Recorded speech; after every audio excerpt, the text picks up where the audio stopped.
आता है what is change of origin and change of scale.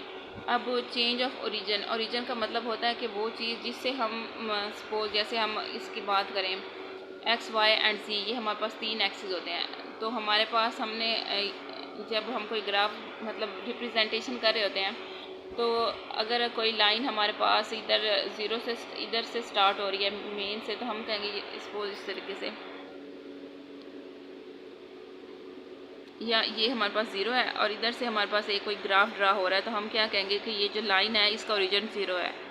अब चेंज ऑफ ओरिजिन क्या होगा, हम ज़ीरो से ये लाइन स्टार्ट हो रही है, हम इसमें कोई चीज़ ऐड कर दें या फिर कोई चीज़ माइनस कर दें। अब ज़ीरो में हम सपोज़ करो 5 ऐड करते हैं, तो ये हमारे पास जो लाइन है ये हमें 5 से ड्रा करनी पड़ेगी, मतलब यहाँ से ड्रा करनी पड़ेगी, तो इसका ओरिजिन जो है वो चेंज हो गया। सिमिलरली अगर हम इसमें से कोई चीज़ माइनस कर दें, इसमें से जो हमारे पास डाटा है उसमें से कोई चीज़ माइनस कर दें, तो फिर भी हमारे पास ओरिजिन चेंज हो जाता है। तो चेंज ऑफ ओरिजिन ये होता है कि जब हम किसी भी डाटा में जो हम कोई चीज़ ऐड कर देते हैं या कोई चीज़ सब्ट्रैक्ट कर देते हैं, तो उसका जो ओरिजिन होता है जहाँ पे वो पहले लाई कर रहा होता है वो चेंज हो जाता है, इसको बोलते हैं change of origin. When a certain constant is added और subtracted from all the values of a given data, मतलब जो हमारे पास डाटा है उसकी जो वैल्यूज़ दी हुई हैं उसमें से जब हम कोई चीज़ ऐड करेंगे या फिर कोई नंबर उसमें से सब्सट्रैक्ट कर देंगे, तो वो हमारे पास जो ओरिजिन होता है वो चेंज हो जाता है, इसको बोलते हैं चेंज ऑफ ओरिजिन। और फिर हमारे पास आता है चेंज ऑफ स्केल। स्केल आप इसके इस तरह याद रख लें कि ये मैग्नीट्यूड को रिप्रेजेंट करता है, मतलब जब हमारे पास किसी चीज़ का मैग्नीट्यूड चेंज होता है तो उसको हम बोलते हैं सपोज जब हम देख लें, जब हम किसी चीज़ अगर हमारे पास एक नंबर है सपोज 5 है, इसको हम किसी चीज़ से मल्टीप्लाई करेंगे तो इसको सपोज 5 से मल्टीप्लाई करो, 5 को 5 से ज़रब दो तो 25 जवाब आता है। तो जो हमारे पास मैग्नीट्यूड है वो हमारे पास चेंज हो गया, मतलब मैग्नीट्यूड बढ़ गया। सिमिलरली अगर हमारे पास 5 है उसको 5 से डिवाइड कर दो तो मैग्नीट्यूड मतलब स्केल जो है वो उसका कम हो रहा है। मैग्नीट्यूड और स्केल ये दोनों एक ही चीज़ें हैं। तो उसका जब हम इसकी बात करते हैं कि जब हमने किसी चीज़ का मैग्नीट्यूड बढ़ा, जब किसी चीज़ का मैग्नीट्यूड बढ़ा हो या फिर उसका मैग्नीट्यूड कम हो रहा है, तो हम कहते हैं कि इसका स्केल जो है वो चेंज हुआ है। When all the values multiplying or dividing by a certain constant, then it is called a change of scale। मतलब हमारे डेटा के अंदर जितनी भी वैल्यूज़ हैं उनको अगर हम किसी कांस्टेंट नंबर से मल्टीप्लाई कर दें या फिर डिवाइड कर दें तो उसको हम बोलते हैं change of scale.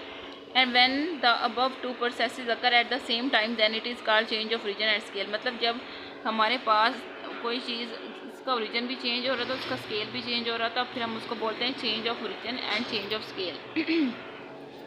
Let's suppose करें ये हमारे पास एक म्यू है, इनिशियल वैल्यू है।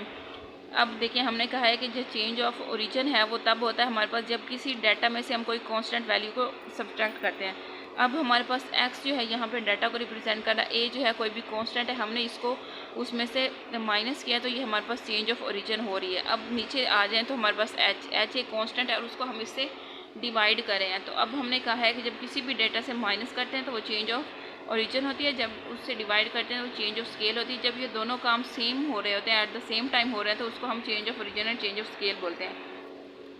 ये h जो है ये इधर जाके मल्टीप्लाई हो जाएगा, पीछे हमारे पास x बचेगा और a बचेगा। अब हमने खुद इसको डिवाइड करना है n से। जब हम इन तीनों वैल्यू को n से डिवाइड कर देंगे तो हम एक और काम करेंगे, इनके साथ समीशन भी लगाएंगे। मतलब ये हमने सपोज किया है क्योंकि हमने ये वैल्यूज़ निकाली है समीशन x ओवर n। ये आपको पता है ये मीन का फार्मूला होता है। जब हम मीन निकालते हैं तो हम क्या कहते हैं कि जो मीन होता है 2 मिनट हमारे पास वो क्या है, इधर देखें तो मीन हमारे पास समीशन x ओवर n है और इसको रिप्रेजेंट करते हैं x बार से। तो ये हमारे पास हमने मीन ये जो वैल्यू है इसको हम x बार के इक्वल कर सकते हैं। और सिमिलरली ये जो है हमारे पास summation h over U I over n, ये जो है हमारे पास n, ये इससे कैंसिल हो जाएगा। नेक्स्ट हमारे पास आता है ये हमारे पास x आ गया माइनस a आ गया। अब h समीशन ये u है ओवर n है। जिस तरह हमने कहा है कि समीशन हमारे पास ये किधर गया, ये समीशन x ओवर n जो है वो हमारे पास होता है x बार के। सिमिलरली हम यहाँ पे सपोज कर रहे हैं कि समीशन u ओवर n जो होता है वो हमारे पास u बार के इक्वल होता है। तो यहाँ पे हमारे पास a जो है वो माइनस हो रहा है तो ये इधर जाएगा तो प्लस हो जाएगा। अब हमारे पास ये जो x बार है उसका हमारे पास ये फार्मूला आ गया, h is a constant because the interval is the constant between the group. वो इस एच के बारे में बता रहे हैं कि एच यहाँ पे हमारे पास कांस्टेंट है, क्योंकि जो क्लास इंटरवल है वो हमने सेम रखा हुआ है। ये जो हम कैलकुलेशन करें इसमें क्लास इंटरवल जो है वो सेम है हमारे पास। तो यहाँ तक आज का लेक्चर है। आई होप आपको समझ आ गई। अगर कुछ नहीं समझ आए तो आप मुझसे पूछ लीजिएगा। थैंक्स।